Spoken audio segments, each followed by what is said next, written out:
The Bible teaches, 1 Corinthians 10, and the churches believe that we are somehow participating in the body and blood of Christ at the Lord's Supper. The question then became, how is that actually happening? And so the Roman Church began to try to explain how that's happening. And what they used was Aristotelian philosophy. He believed that everything was made up of an accident and a substance. So Thomas Aquinas was like, what happens in the Eucharist is the substance of the bread and wine is destroyed and is replaced by the substance of the body and blood, soul, and divinity of Jesus Christ.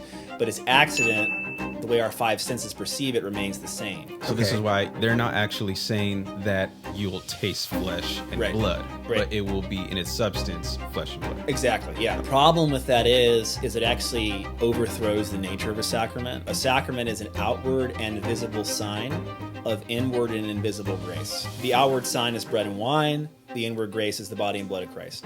When it becomes the thing signified, it's no longer a sign, it's just that thing. Yeah. So it stops being a sacrament, it just becomes Jesus. Right. Which is why you can worship the bread and wine, because it's Jesus. So the reformers were like, Jesus is present, but what happens is, when you come to the Lord's Supper in faith and receive it, the Holy Spirit connects you to the risen Christ in heaven, and we're sort of in our hearts feeding upon his resurrection power. So we get his resurrection power by receiving the bread and wine in faith.